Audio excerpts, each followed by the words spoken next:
Okay, we're good to go. Guy Holmes, you're up and ready to go, bud. Okay, hi everyone.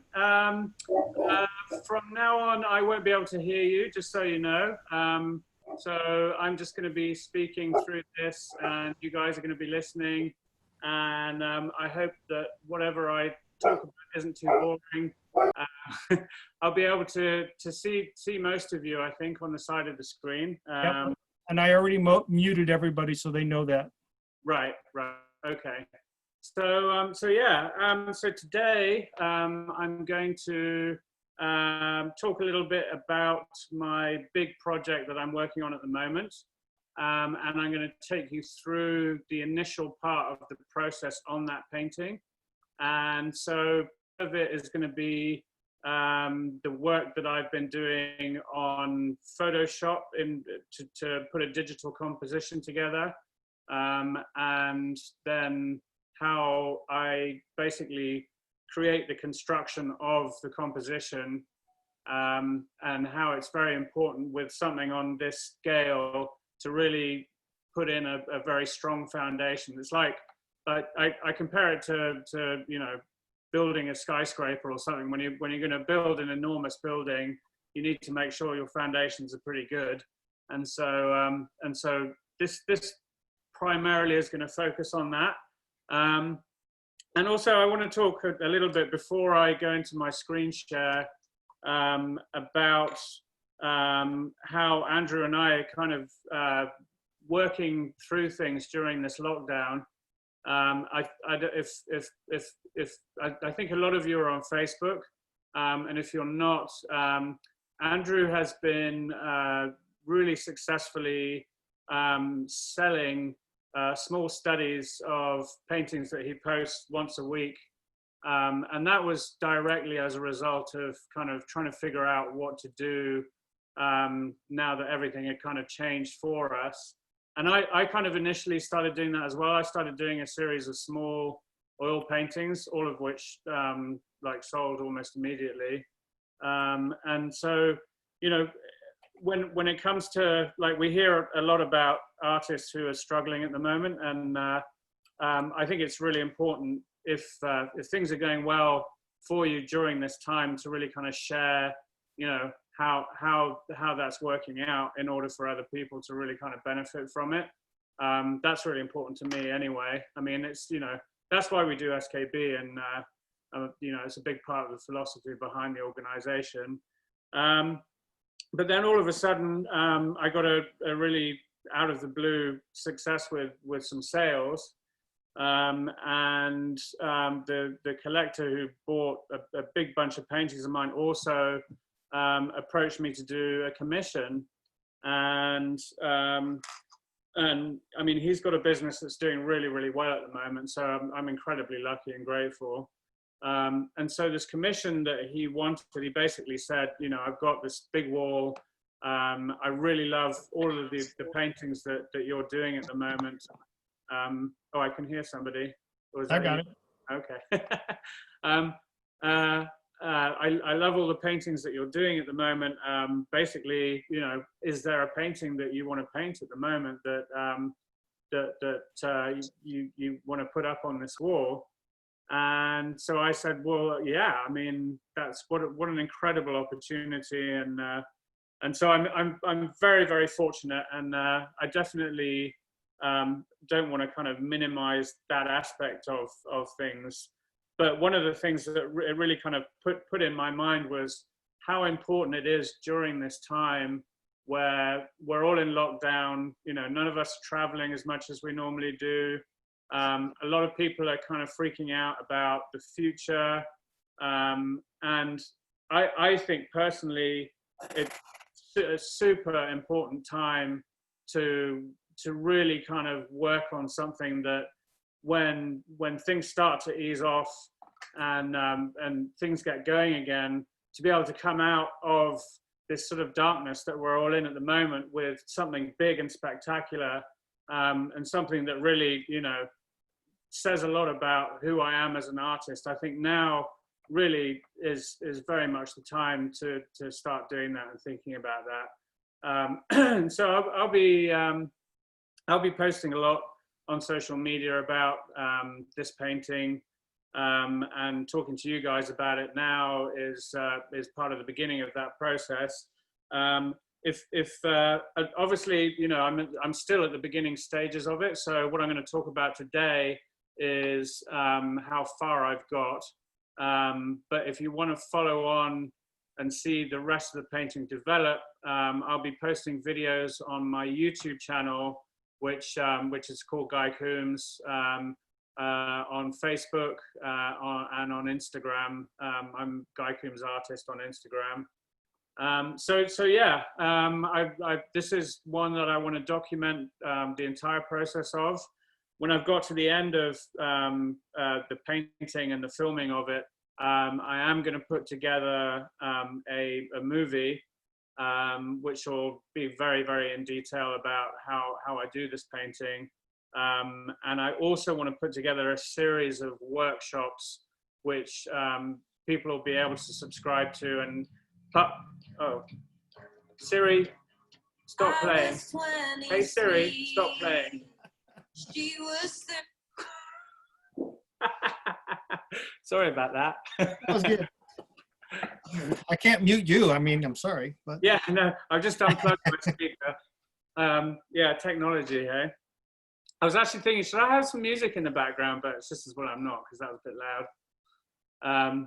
Anyway, so yeah, so I'm going to put together a workshop series where I will make these movies available, but I'll also make myself available for one-on-one sessions with each student, and I'll be promoting that quite soon. So keep your eye out for that.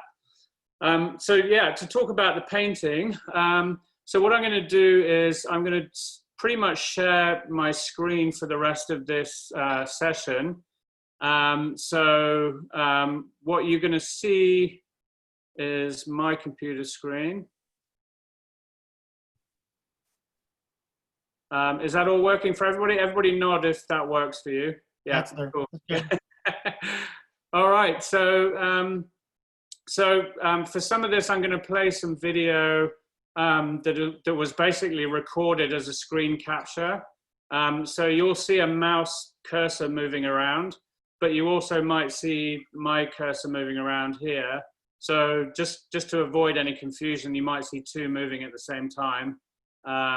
So don't click out of your screen or think that anything weird is happening. It's just me moving my cursor and the video recording of me moving my cursor at the same time.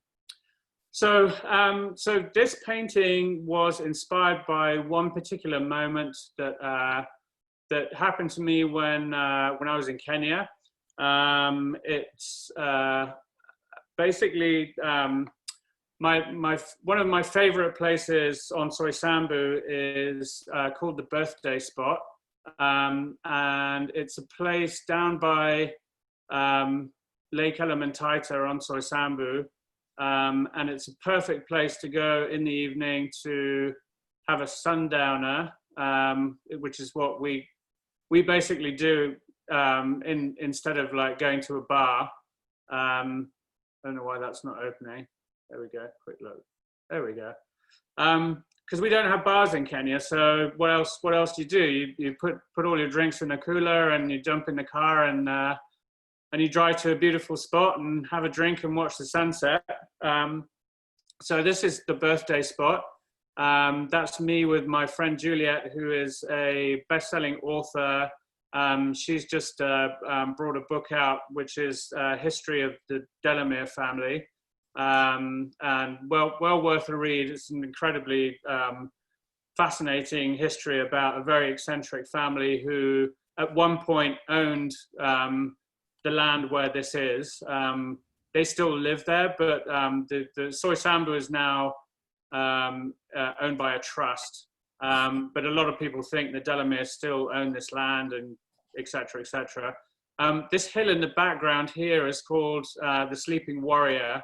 That's its Maasai, English Maasai name, but it's also known as Delamere's nose because it kind of looks like a face lying down, and here's the nose, and here's the forehead, and here's the chin kind of thing. it's a very, very distinctive landmark on Soy Sambu. And I really wanted to do this painting and include that landmark in it. So we're having a sundowner. I'm with my friend Juliet. We're having a lovely time. It's a warm evening. The clouds are kind of building over here on above. This is Iburu, this mountain range here. And up at the top of these mountains is unspoilt bamboo forest. And you can drive all the way up here and see bongo up in this forest. It's absolutely stunning.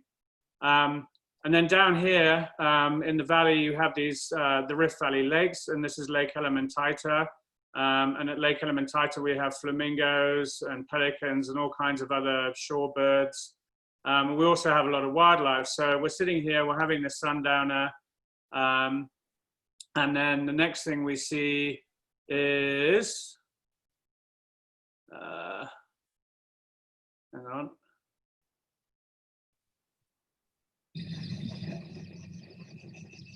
So this is happening right in front of us. So you can kind of get a sense of like how magical it is when you're just standing there and you're out of the vehicle, and all of a sudden a whole bunch of giraffes just come and stroll right in front of you, like not particularly bothered by your presence and everything.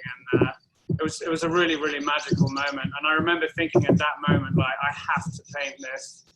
And the only way I can really kind of do this justice is by doing an enormous painting. So, and this was probably 3 years ago. So during that time, you know, I've been wanting to do this painting. Sorry, it was a bit shaky video. I've been wanting to do this painting, but just haven't had the opportunity. And now, you know, I suddenly get this commission, and it just seems like everything has kind of fallen into place. And it's a really good time for me now to, you know, do something that is big. So I'm taking lots of pictures. At the same time as the giraffe are there, we see the clouds kind of building up. Oops, no, I'm not trying to copy that. I'm trying to look at it. So we see the clouds building up more and more. And you have this wonderful kind of evening light. The sun's behind us. The evening light's kind of hitting the top of these cumulus clouds here. And then it just kind of builds up more and more.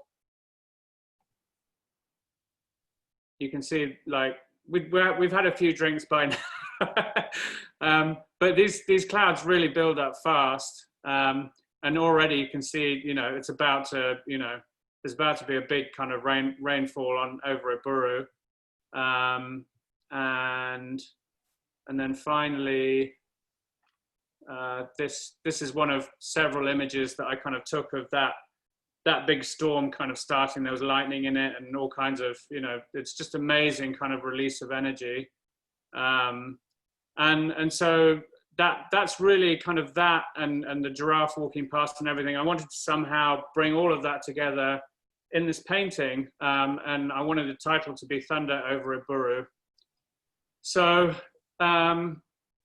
when I basically, so I've got a whole ton of video, I've got a whole ton of pictures of giraffe, photos of giraffe. I've got pictures of us in front of the lake. I've got pictures of you know, the background. I've got pictures of the storm.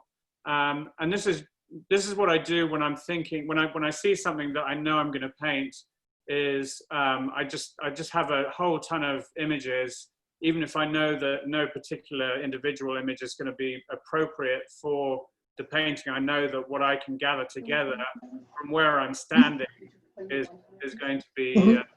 Oh, I can hear somebody. Don't worry, I got it. Yeah. So yeah, it's basically a process of putting it all together, and that's what I'm going to show you now. So this next video is a screen capture of me putting together this composition on Photoshop. This is not a lesson in how to use Photoshop. I'm basically going to show you what I did on Photoshop. I will kind of talk about some of the tools that I use, and I'll try and make it as clear as possible. But if you want to learn Photoshop and digital composition making, Anthony does a really good course. I can answer questions about it later on in the day. And so anyway, and I hope I'll be able to kind of fast forward through certain bits of this. So I don't want this to be too boring for you. So yeah, so here we go. So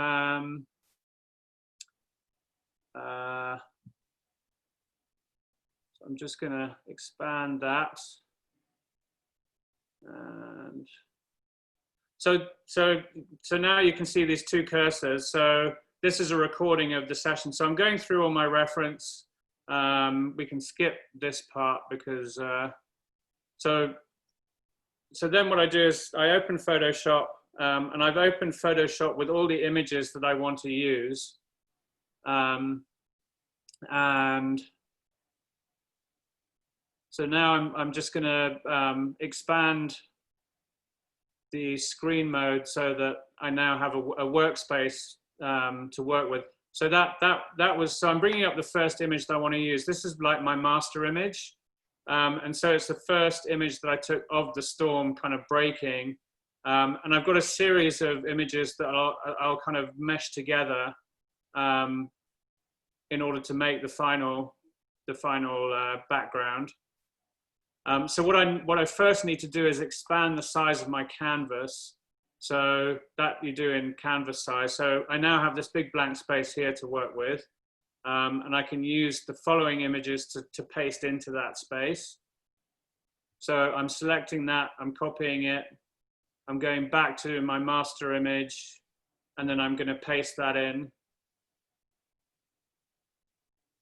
And then you can do all this stuff where you kind of mesh images together automatically on Facebook, but that for me is never 100% satisfactory, and you can never kind of marry up the lines and all of that thing in a way that is good enough for a usable composition. So I do a lot of my kind of meshing together manually, and the best way to do this is using the transform tools. So using the distort tool, I can move the corners and distort the image in order to kind of mesh it together with the image underneath it. And that's what I'm doing here.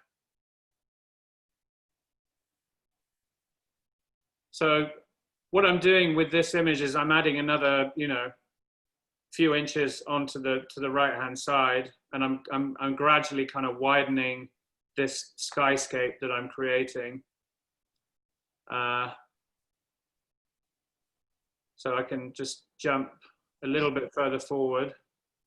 So this is a third image that I'm pasting over, and again I'll go through the process of using the transform tool to mesh the image with the one underneath it.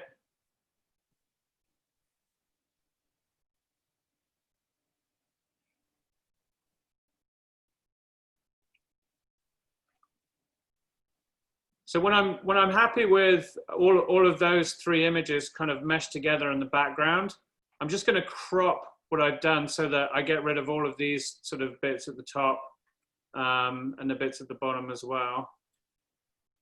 That's using the crop tool.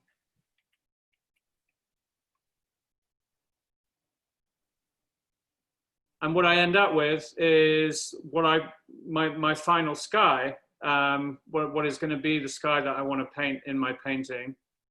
And I'm just going to flatten that. So all of that is in layers.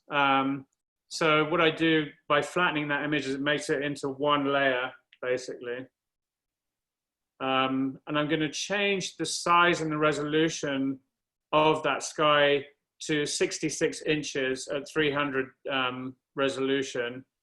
Because that's the size of the painting that I'm doing. It's 66 inches wide.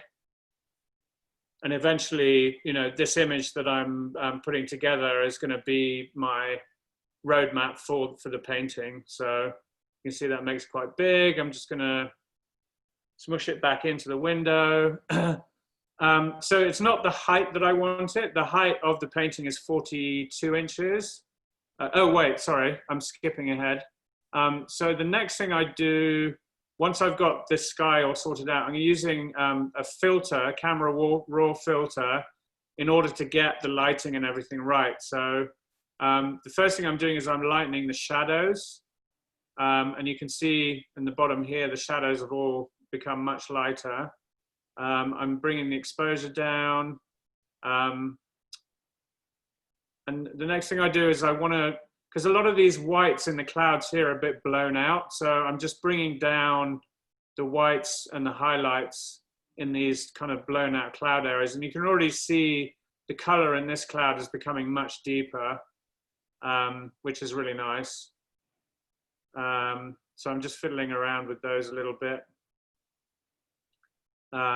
And really, you know, at this point, you're just kind of just trying to get it to where you want it to be, where you think it'll work in the painting. The dehaze tool is a really good one for getting contrasts, but it can go a little bit too far like that. So yeah, I just want to do a little bit of dehazing on it. And, you know, and then I've ended up pretty much with a little bit more exposure. I've pretty much ended up with what I want the sky to be like in my painting. So it just takes a little while for that all to render. Jump ahead a little bit.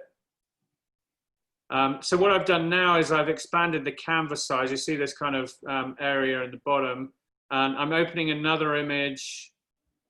So I'm opening this image now because it's the one that has the most foreground area in it. And so I'm just going to select part of that. And what I love about this is that I've used an image that has me and my best friend in it, which obviously I'll hide us eventually, but we're going to be part of the painting in a weird kind of way. So I'm going back to my master image, and you can see this area at the bottom is where I'm going to paste that into. When I copy and paste it, it's obviously the wrong resolution and size. So then I go to the transform and scale tool, and I just expand it.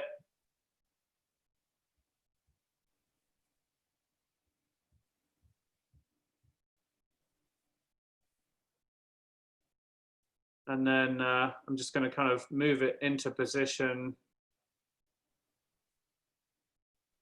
Just expand it a little bit more on the sides because I want it to fill the whole canvas. And then, yeah, the move tool, move it into position. So now we have a foreground that is marrying up really nicely with the background that I've already kind of pasted together with the sky. And so the next thing I'm going to do, obviously I don't want me and Juliet to be in the painting. So I'm using the clone stamp tool. This is a really great tool where you can select, you see the little cursor here, you can select that area and then you move over to, hang on, I need to that control bar to go out of the way. So it's gonna happen again. So yeah, I just had to flatten the image again just to make it all one layer. So I select that place next to it and then I go over, yeah, sorry, just changing the size a little bit. And I go over and you see what it does. It basically clones the area that I selected, and you can make things disappear really easily that way. So I'm just going back and starting over. You have to make sure that you select an area that's far enough away from the one that you want to cover, so that you don't get overlap, if you see what I mean. And if you look really closely, you can see that basically that's just cloning the area next to it. But if you're not really thinking about that, it just looks like it's supposed to be there. It looks like you're just rubbing out the person, which is really cool. It's a great tool.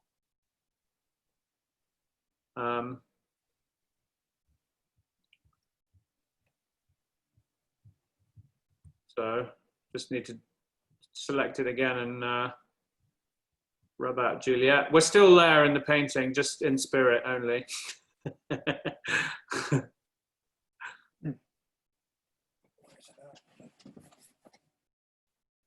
All right, so now I basically have my background, and the only thing now missing is some giraffe. So the next thing I'm going to do is, oh yeah. So what I'm doing now is I'm basically just applying a filter to the foreground so that the foreground marries better with the background. So that's what's happening there. There we go. Just lighten that a bit. And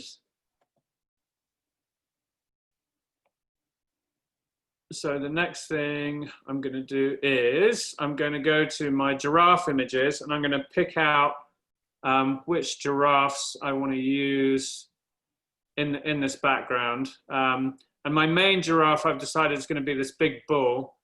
These are Rothschild giraffes.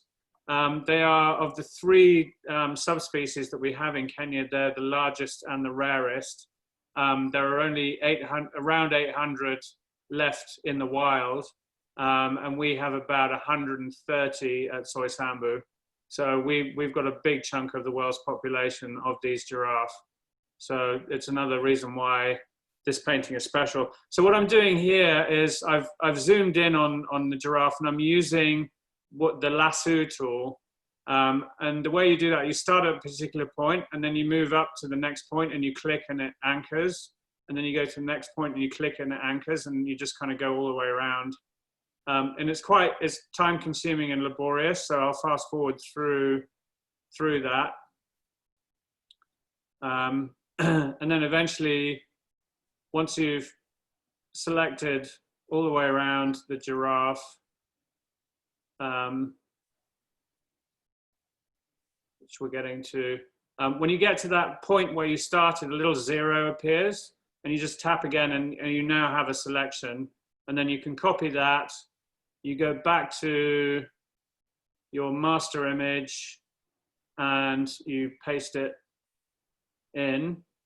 And then you get rid of the error message. So it's obviously a different resolution and everything. So I'll use the transform and scale tool in order to make that the right size. But right now, what's that? It's a miniature giraffe. Yeah. So I'm going back to my image because I want to select this other giraffe as well for the final composition, but I want it to be the same scale as the one that I've just selected. So I'm just going to fast forward through this one a bit. Actually, I think that's the end of that video. Okay, so I'm going to move on to the next video. Hold on. Just get rid of that.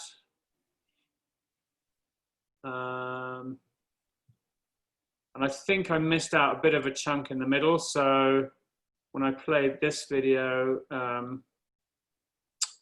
it's going to be, yeah, you can see I've already cut and pasted and moved all of these giraffes onto the composition, and I've scaled them and done all of that kind of stuff. So what I'm doing now is I actually, I created a composition that was 48 inches high. And then I realized that the painting that I wanted to do is going to be 42 inches high. So I've just cropped off the bottom of it. And I'm just going to go back actually, because I want to talk about proportionally how that's kind of important. Hang on. So just pause it there. So in terms of composition, obviously, you know, my main focus is this giraffe here, and the storm, and you know, and I want, and the energy of the storm and everything. So you know, I want to draw the eye kind of into there. You can see a lot of these lines in the foreground are kind of leading into that point there. A lot of these sort of lines here. All of that stuff you've got to be aware of a lot when you're putting together a composition. And also, you know, I'm with this painting, I'm using the very kind of traditional rule of thirds, where the horizon line is a third of the way down, the main subject of the painting is a third of the way along. It's a very kind of standard compositional rule. But then in addition to that, you know, I'm making sure that the grouping of my giraffe is not like too regimented. So it's not 1, 2, 3, 4, 5.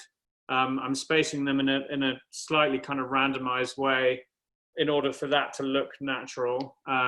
Obviously, I haven't added the fifth giraffe yet, but I will do in a minute on this video. So yeah, I'm just using the lasso tool again to select this giraffe, cut around it.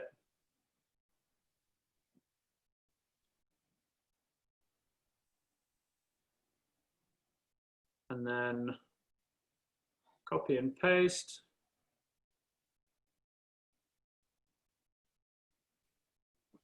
And then I go to my master image and paste it in.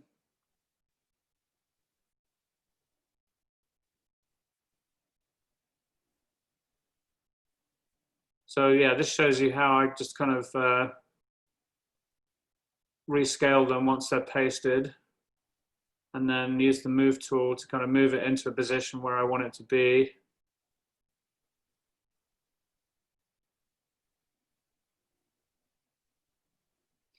And I think another thing that's really important to emphasize is, you know, I would not put together a composition like this if I was taking giraffe from another scene in another place. It was really important for me to, and it always is important for me to use a subject matter and a background from the same event. I mean, sometimes I'll go back to a location where I got some really, really great pictures of a subject, and I'll go back at the same time of day and get pictures of the sky and the trees and all that kind of stuff, you know, if that's possible. But yeah, there's no way that it's very, very difficult to successfully make something work if you have a background of like an Ambercelli scene and you decide that you've got some really great reference of like some giraffe in the Mara, and you want to put the Mara giraffe into Ambercelli, and then you do that, and then you realize you've used like the wrong subspecies and the lighting's all wrong. I mean, you can really kind of get yourself in a lot of trouble and lose veritas basically, and that's really important in wildlife painting for me anyway. So pretty much that's it, you know. And once I've got everything in place, you know, I can tool around with it. I can use filters to change, you know, the lighting and the contrast, because obviously, even though they're taken and you know, as part of the same experience, I've taken them in different light from slightly different positions. So all of that has to be kind of resolved. And yeah, I'll do that in this camera raw filter on Photoshop. And we can fast forward from there.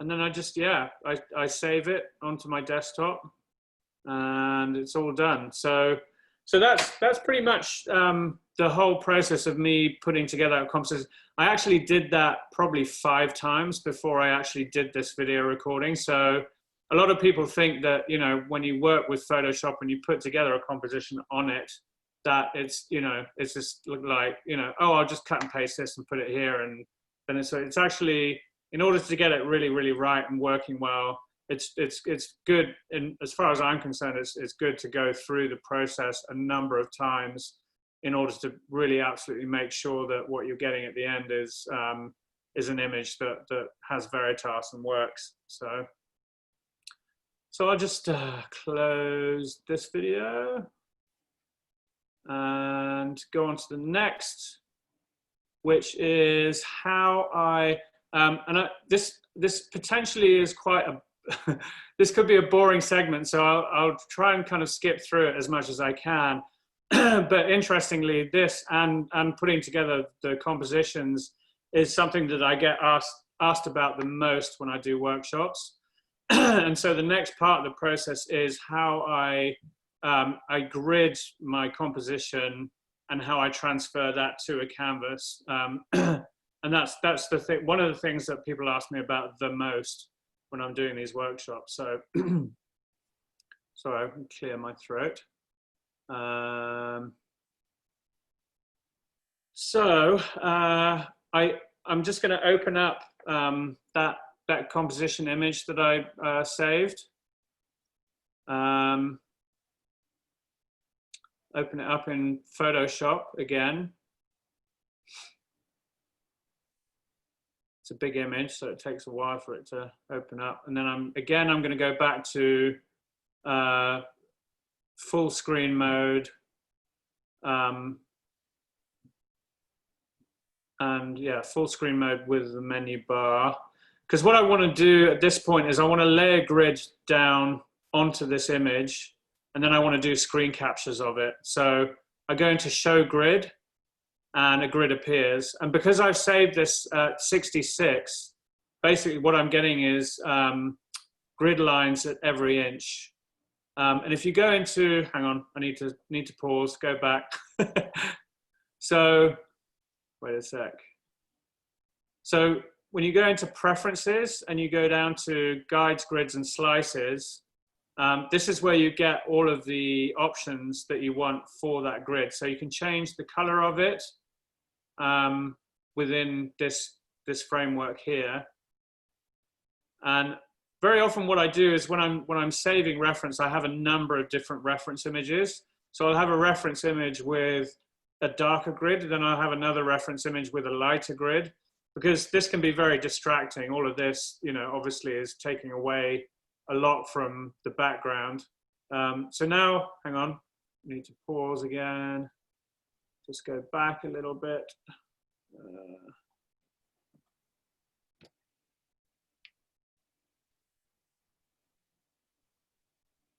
So what I do next is I use a screenshot tool, which I have on my Mac. I think all computers have it.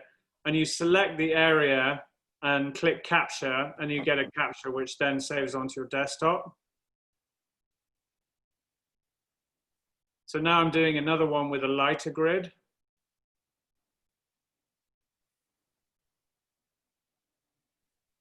And again, I'm going to the screenshot tool.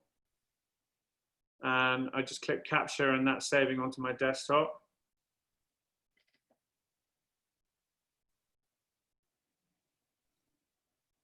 So then I'm going to do one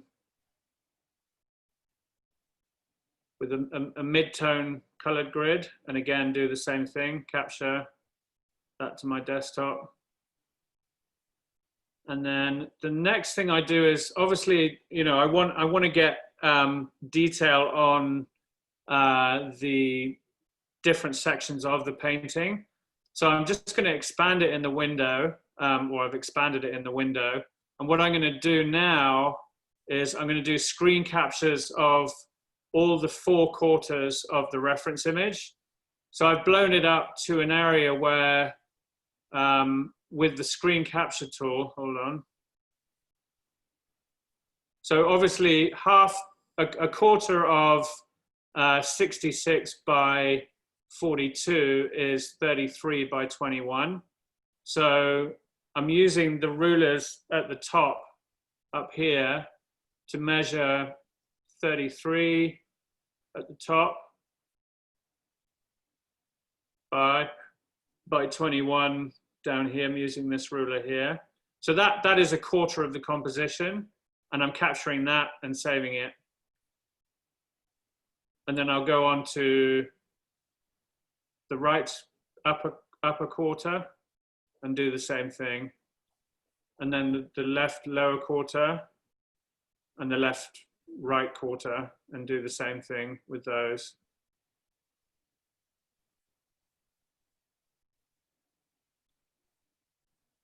So the next thing I'm going to do, hold on, just need to go back a bit. So once I've saved all the more detailed kind of forequarters, I'm going to go in and get further detail on the giraffe. So I've zoomed in again, and then I go up to, once I've got it in position, actually, first of all, I'm just going to take a screenshot with the large grid on it. I hope I'm not being too boring. I'm making myself fall asleep here. No. So anyway, I've captured that. So the next thing I'm going to do is I want to get, because I want to like really map out the spots on the giraffe, I want to get a smaller grid. So I go back into preferences, I go into grid, and I do 4 subdivisions on those grids, and you can see it's like it's got these dotted lines on the grid at quarters now. So you've got 1, 2, 3, 4 within each inch, basically. And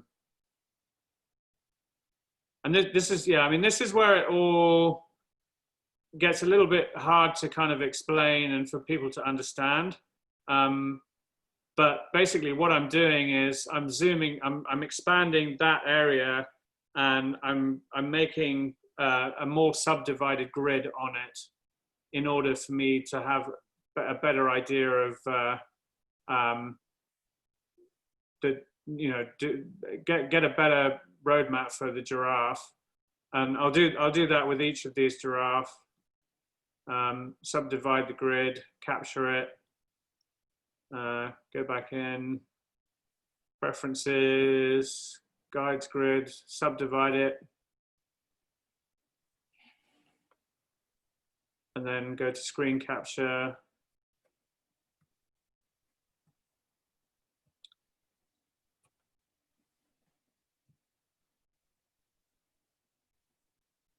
And then I move on to the big one. And obviously I have to zoom back out again for him. And instead of putting 4 subdivisions in these grids, I'm going to put in 2, because 4 is just too much. I only need 2 for this one because he's bigger and he's more in the foreground.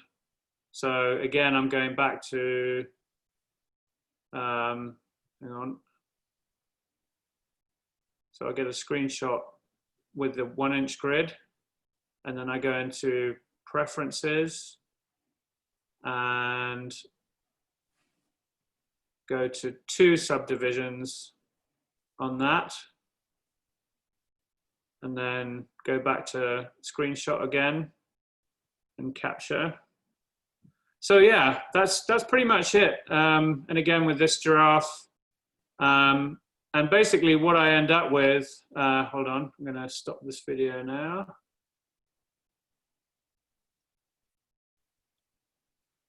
So what I end up with, oh, wait. I end up with basically a whole bunch of images of those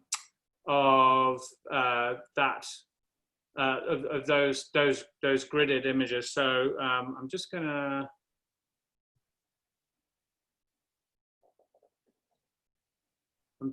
just for the sake of showing you,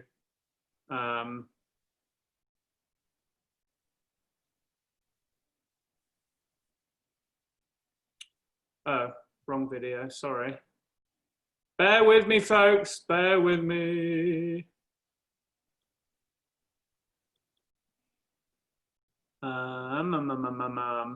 It's this one.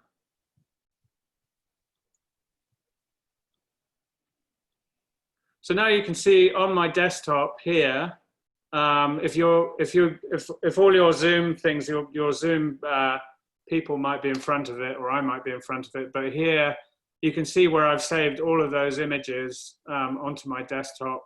And so they're all like either, you know, the full composition, or they're these detailed individual images that I'll use. And I'll import all of those. If you're using a Mac, I import them all into Photos. And then it's there on all of my devices. I can open up my iPad and I have all of these images on it. I can open up my phone and I have all these images on it. Pretty much anything that I use, you know, I can just pick up and like, oh, there's my reference. So I can even have two devices with different references on them. So, but that's because I've got a lot of Mac devices. I don't expect you guys to have all of this technology, and you do the best with what you can, basically. So anyway, that is the end of that process of putting things into grid format. So the next video that I'm going to show you is what I do with a grid. So yeah, I get the canvas. I'm basically putting, I don't know what is going on the top of my head. I think, oh, that's, I think it's when I was doing some yard work and I bashed my head on an eucalyptus tree. There's some big kind of angry welts on the top of my head, but anyway, yeah. So what I'm doing is I'm putting in these dots. Andrew, can you get that? Sorry. I just get my assistant to answer the phone. So yeah, so you can see I'm putting, instead of like doing a grid with lines, I'm putting little dots in places where the lines would intersect each other. So what that does basically is it clears, you know, it clears the area of lines, which can be very, very confusing when it comes to doing image transfer. A lot of people, when they're doing a grid, using the grid technique, will just kind of use lines, and I think it can be very distracting. You know, I'm using the grid technique on this painting because for me, it's when you're doing something this scale and at this kind of level of detail, you really, really need, as I said before, you need a strong foundation in order to kind of create the painting. And if you do that with these numerous kind of layers of technique of building that foundation, then when you get to the final point of putting in, you know, your final rendering, it's going to be much, much easier for you. So all of this is, you know, a means to an end. I always recommend to people, like I have done a study of this painting that I did freehand. If I'm doing studies of individual animals, I'll often use freehand in order to really understand the anatomy and all that kind of stuff, because using a grid or using any of these other copying techniques can be very distractive from, you know, from that particular kind of knowledge. Yeah, anyway, so yeah, so I used this grid technique, which now you can see how I've put that onto the canvas. I'm just gonna shut that down.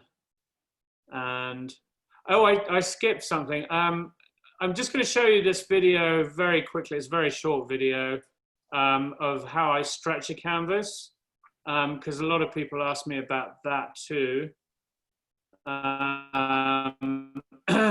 So it's good to have like a nice big open space with a rug. This is our spare room in Tucson if you ever want to come and stay. Like you step out of these sliders and there's the pool right there, and yeah, Christine's been to stay. She knows this room. So anyway, so this is where I put together my canvases, and I'm using a cotton canvas. I like cotton canvases, cotton blend canvases, because of their durability. But also when I'm working on detail like this, I like for as much smooth and evenness as possible.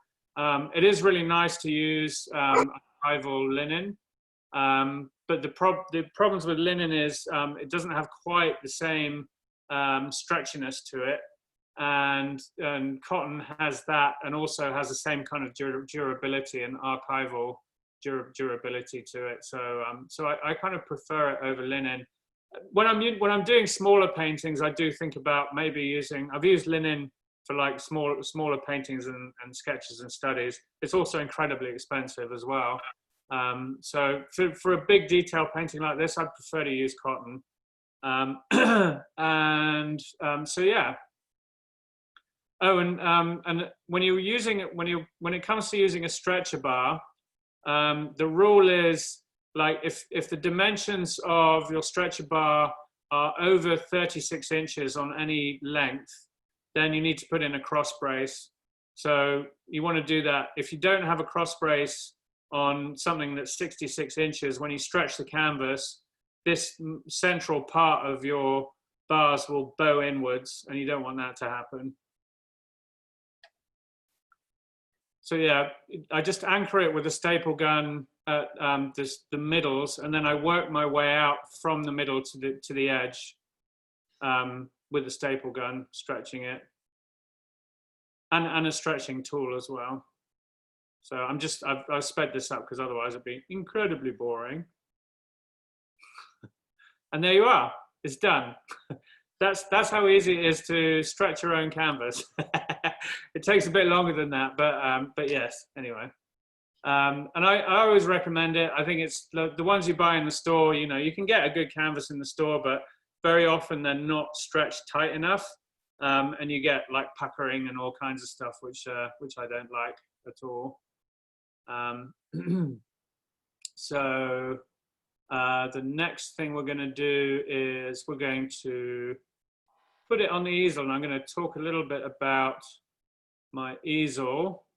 So the easel that I use is a Hughes 4000, which costs as much as a small car. Well, not quite. But if you bought a secondhand Prius, you might spend as much as that. So I'm not recommending everyone go out and buy one of these easels, but they are incredibly useful when it comes to doing a painting this size.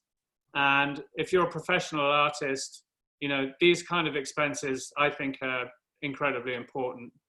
I don't really have, you know, I don't earn a huge amount of money, but I don't have much kind of reservation about, you know, shelling out that much on an easel. When you can move it basically with one hand, which is pretty amazing.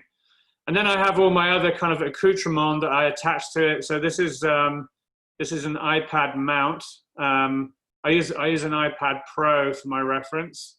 And so yeah, I think something dropped off there. But yeah, so that's something that I use, and it's not very interesting, so I'll fast forward that. So yeah, once I've got my whole kind of setup all done, everything is attached, I've got the light, you know, I can basically move that around wherever I want it. And yeah, that's my setup basically. And I'm ready to start putting the image onto the canvas, which is going to be the subject of my next video that I put together. So drawing out in graphite.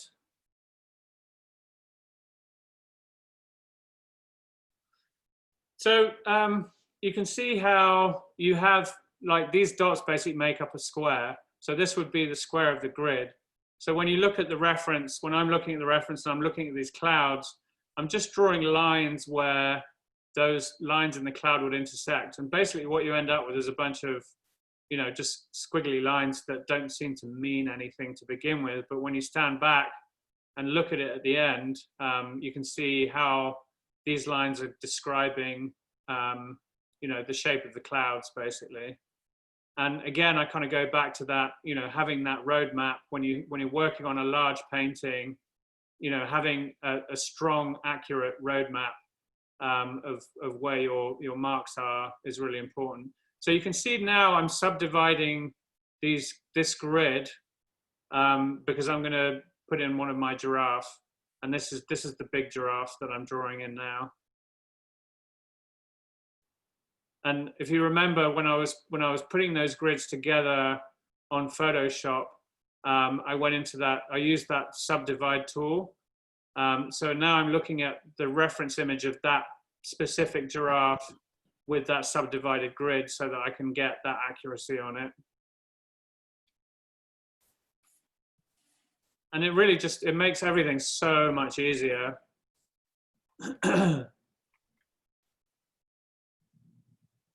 And see, I can do it really quick, just like that. This is in real time, honest. No, it isn't really.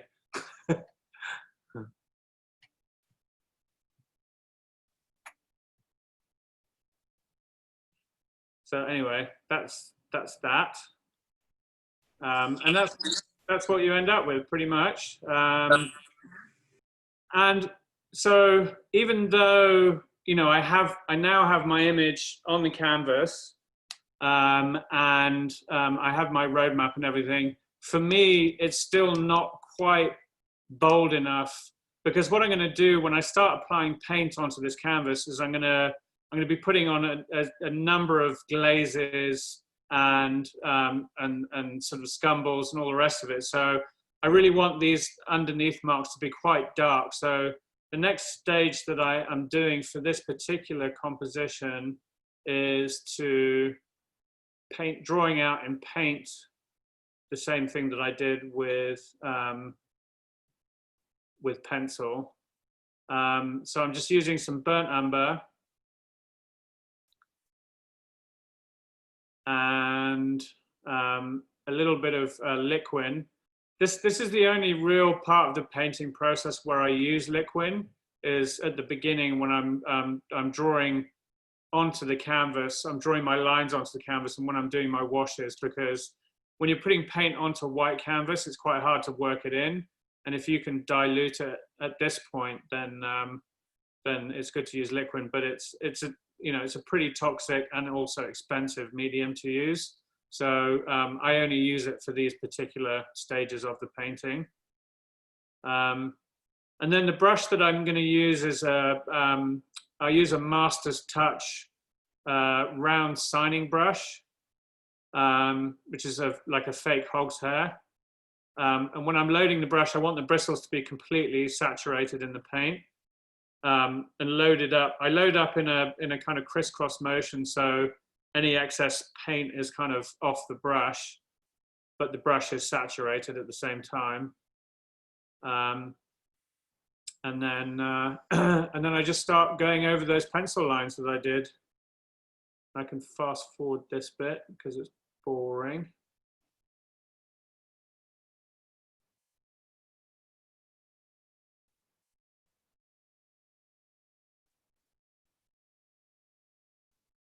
And yeah, I mean, it just looks like a bunch of wiggly worms like flying around in the sky at this point. But what this is doing is giving me essential information that I will use when it comes to blocking in color on this painting. And obviously I'm going to paint over all of these squiggly lines, but I want them to be as dark and as bold as possible at this point, because there are going to be lots of layers of paint going over.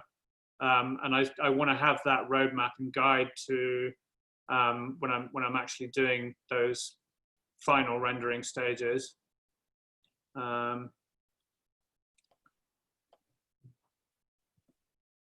using a little bit of kind of tonal variation in these spots. Basically, the large body of the spots is diluted, and then I use undiluted paint for the darker center of the spots. But at this point, I'm not really bothered about varying my tones. I just want to get an outline. And varying tones will be what I will do in the next stage. And as of this moment, the final stage of where I've got to with this painting.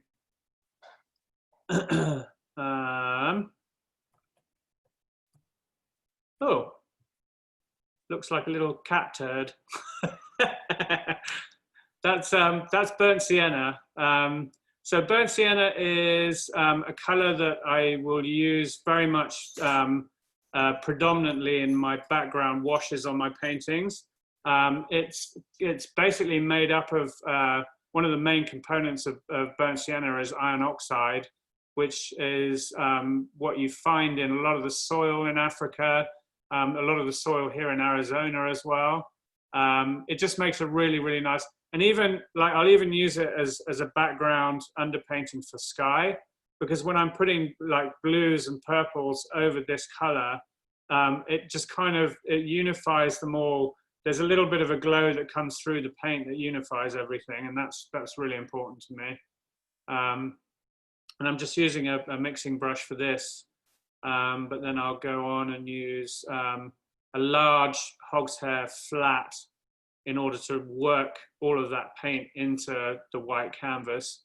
So one thing I've skipped on that I should just kind of reiterate, when I did the graphite stage, after I finished doing the graphite, I took my painting outside and I sprayed the whole painting with fixative.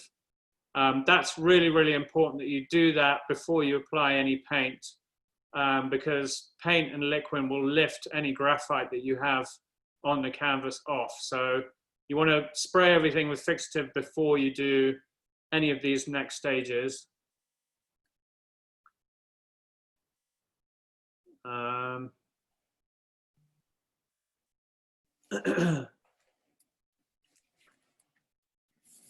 So basically, putting on this wash is basically establishing the mid-tone when I start doing the tonal underpainting.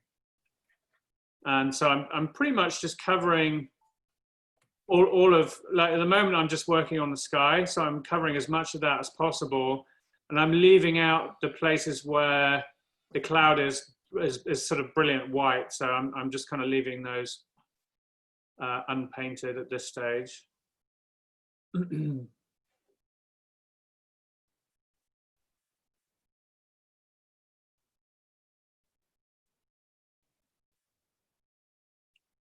Anthony, are you recording all of this? Yes, I am. Yeah. So if anyone wants to kind of go over this again, they can ask Anthony for the recording. I don't know where you're making that available. Is that going to be on the website or? It'll be on the SKB workshop website next week sometime. Fantastic. Well, I'm glad I didn't swear. Yeah.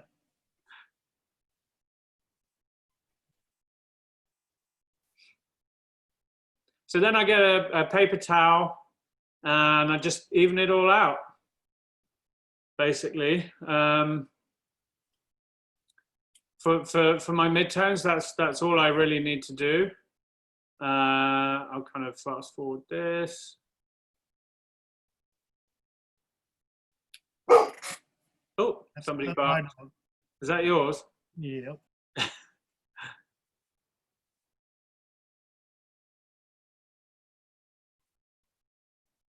So yeah, I'm using the paper towel to really kind of wipe away those sort of lighter areas right now. So that's it, folks. That is as far as I've got with this painting so far. I hope that was interesting. Basically, where I'm going to go next with this is I'm going to start painting in some of the darker areas on these darker clouds, and then I'll start kind of varying the tones a bit. But all of my underpainting I do with burnt sienna and burnt umber. I don't use any blues or any alizarin or any crimson or anything like that. It's all just browns. The underpainting is all warm brown color, as unified as it can possibly be, but also as tonally varied as can possibly be. So if you follow my social media, if you go to my YouTube channel, I'll post videos of the next stages of this painting when I do them.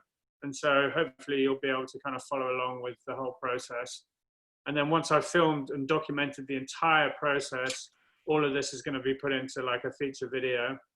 So I am going to stop my screen sharing now. If anybody would like to talk to Guy and ask questions, please remember you got to unmute yourself to ask questions. Yeah, so does anyone have any questions? I do. No, about but the well top. done. Thank you. Thank you. That's great. Thanks. I have a question. Can you hear me? Yeah, go ahead, Julie. How are you? Good, thank you. The cotton that you used, that you said was really smooth, do you mind sharing with us what brand that is? Because I find them. I'm just going to go and have a look. Okay. I just painted on wood for the first time and I'm in love with it because it's so smooth. So Yeah, I would love to find canvas that's smooth.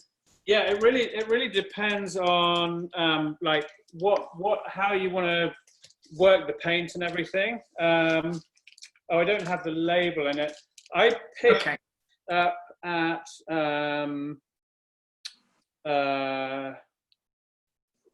there's Sarnoff's. There's a shop in Tucson called Sarnoff's, and it's acrylic primed cotton canvas, basically cotton blend canvas. I'm not sure what the exact kind is, but that's what it is. And I think if you go to Blick or any of those websites, then they will. And yeah, I mean, the reason why I like to paint on canvas is I kind of like the resistance you get with canvas from the texture on it. So if I try and paint stuff on a totally smooth surface, I just don't find that I have the level of control that I like to have with the brush. But you know, that's totally subjective, and whatever works for you, you should definitely kind of go with. And if the way you paint and the way you want to get a flow on the brush is on a very, very smooth surface, then a wood surface is really good. But yeah, I kind of like to work with quite stiff brushes, and I like a bit of resistance from the texture of the canvas, so because it gives me a bit more control over what I'm doing. So Can I ask a question? yeah, go ahead. Have you ever used one of the new high resolution projectors to project your image and trace? I have, well, I did. I'll tell you, yeah, interesting story. My dad used to try that technique, but he found it very, very tricky. And I used it a couple of times and found it quite tricky. And the reason why it's tricky is because you really have to be very precise about aiming the image onto the wall or whatever it is that you're, unless you've got like a tripod set up or whatever. You have to be very, very careful, because if you get any slight kind of angle, then it will distort the proportions of whatever it is you're trying to transfer onto the canvas. And I've had students in workshops before who didn't tell me that they were using that technique, but I knew instantly that they'd brought something in and they'd used that, because I mean, knowing the proportions of the animals like I do, I could instantly tell how they basically transferred an image that was slightly askew on the plane. I use projectors a lot, and I've done a good deal of time setting mine up, knowing exactly how perpendicular the wall is, and that right. Nothing's absolutely things, Yeah. right? You know, and if you're doing it for landscapes and stuff like that, you know, it's a great and very, very helpful way of doing things. But yeah, I mean, and if you've been doing it for as long as you have, and you've figured it out, you've got a really nice setup and everything. That's all good. But yeah, and the beauty of it is these new high def projectors have, you know, huge amount of detail in them, and that's one of the things that has attracted them to me. Yeah, I mean, it's any way that you can make transferring the image onto a canvas easy. You know, artists have been doing it for centuries, literally. You know, there's evidence that Caravaggio used, you know, a grid to get his figures correct. Da Vinci, Michelangelo, all, you know, many realist artists have used these techniques before, and but I think they would all agree with me that it's very, very important as an artist to understand form and understand proportion, especially if you're doing figurative work and wildlife animal work. Talking of animals, so yeah, I always try and encourage people at my classes to do a bit of both. You know, if they're painting an animal where they have a long-term exposure, like a zoo animal or whatever, then go and observe that animal and do a bunch of sketching and take a bunch of pictures at the same time. And if you have a sketch where the sketch and the picture kind of marry up, that sketch will be incredibly useful to you for developing that understanding of anatomy and everything. Yeah, So I agree with you, particularly in terms of natural subjects. You know, in my silver and crystal things, it's pretty well there. But if there's a flower or a magnolia in there, I may do 2 or 3 studies so I can really understand you say the veritas of the plant yeah, before I put it on my paper. yeah, absolutely. Because you know, with things like particularly birds, I'm working on a Harris hawk painting at the moment, as well as this big one and a bunch of others. But when you're working on bird feathers, especially birds in flight, you know, feathering, all the rest of it.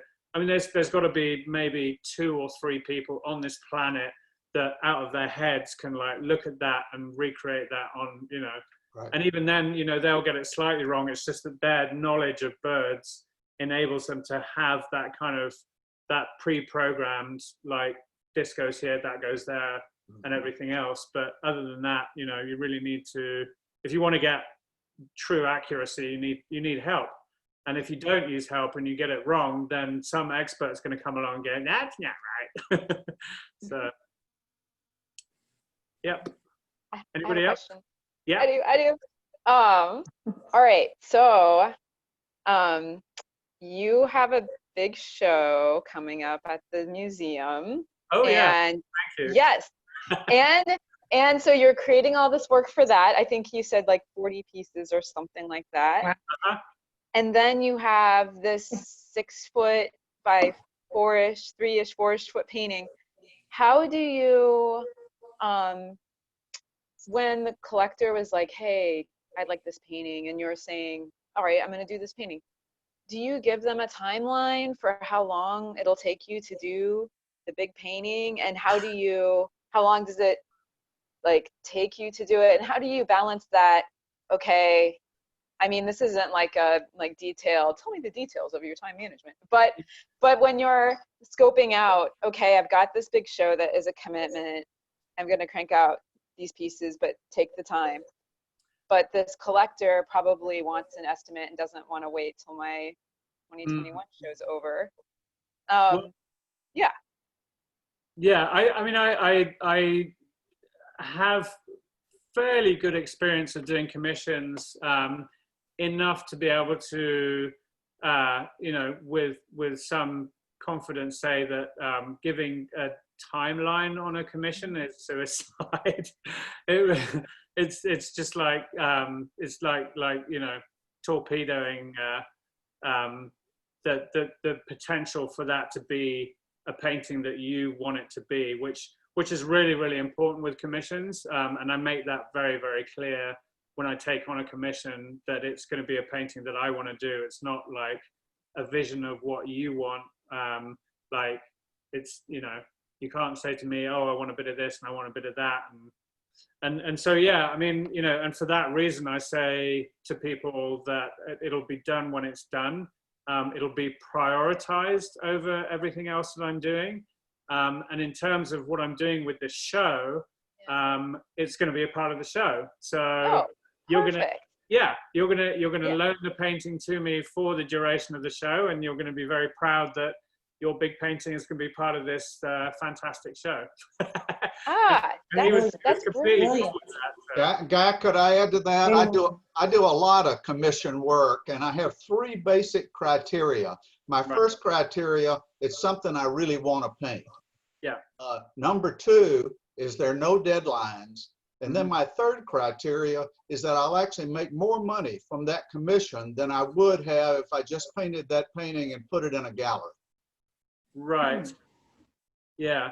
Yeah, I haven't thought about that. That's an interesting extra dimension on top of it. I mean, I have set a price on the commission, and yeah, I mean, obviously, you know, I always do that, and you know, I'll probably end up spending more time on it than I would have done if it was a regular painting. That always happens. Yeah. Yeah, go ahead. Well, I was going to say, I think that's why the grid system you just showed is really important, because in your own painting, you can have some freedom too with like, well, I kind of feel like I want to do this looser, but when it's a commission that they've kind of like in some cases they've signed off on the study and the composition, Yeah. then it really does need to look like the study and the composition, and not like, well, I made this happy mistake and liked it better. Yeah. Yeah. Yeah. You know, in order for me to feel good about completing this painting, in order for him to feel good about me completing this painting, the more disciplined and regimented I can be about the process, the better. Because yeah, I mean, that does it gives him a little bit of security that, you know, I'm going through this process methodically, and it's the way, you know, I paint most of the time anyway. Funnily enough, my dad was way more military precision, like meticulous than I am. So if you think that what I'm doing is like mind-bogglingly organized, it's nothing compared to the way he painted. So it's interesting. Yeah, thank you for that. That answered my question too. Yeah. Cool. Yeah. Hey, Guy, Yeah. do you take any direction from your client at all on what they want, or do you just do your own thing? I mean, if they say to me, I want a painting of some elephants, you know, I'll say, great, yeah, I can do some painting of some elephants. If it's, you know, if it's a painting that I want to do. The mistake I've made before, I did make one mistake where a client came to me and said that I've got these images, I want a painting of some lions, and these lions are charging, and can you do it? And at the time I was desperate and I wanted to do, you know, I needed money, and I was like, yeah, sure, I'll do it. And then immediately thought, oh, crap. And so I took these images, and, you know, I've seen, you know, lions in the wild, and I've seen them angry, and I've seen them, you know, but I've never been charged by a lion. I think you've got to be in a position where I wouldn't want to be in for that to happen. And so, you know, I just went ahead and I did this painting, and no one will ever see that painting in the light of day, ever. But the client loves it. He absolutely loves it. So, you know, that's all good. Okay, thank you. I do show it to people like that I trust a lot, and it's as an example of like what not to do. You know, I mean, You don't trust us. I understand. Yeah, with all of the paintings that I do, there is an element of like dissatisfaction, and you know, I think if you're an artist and you sit back and you look at a painting that you've done and you think that's perfect, then what's the point of carrying on? I mean, you've achieved perfection. What is, you know, what else are you doing after that? You just kind of, so, you know, I look at every single painting as part of my journey towards, you know, achieving as close to perfection as I can, which I never achieve. And so it's one of the reasons why if you go around this house, there's none of my paintings on the wall, because everything that I finished, I look at and I think there's something wrong with that. I need to change it. So, David, one of the things I have found is that while I'm painting the painting, every evening when I finish painting, I stand up on a stool and take a photograph of what I did that day. yeah. And during the process, particularly early on, about once a month, I'll send them an image up to about 3/4 of the way through the painting. So they've already got an emotional buy-in to the painting before they ever see it. I don't want them to see the last of the process because I want it to be impactful. But by the time they get it, they're already in love with it. The only trouble with that, and I've encountered this once before, is that if you show somebody who doesn't have any understanding of how you're going to get from one step to the next, if you show them one point in that process, they can make sudden kind of presumptions about what the painting's going to look like. And I had one client who completely freaked out and was like, "Oh my God, what are you doing? You know, like this is part of the process." Like, and immediately I thought, "Oh Christ, what have I done?" And anyway, but it all worked out fine in the end. But there is a potential for things not going quite to plan when you do that.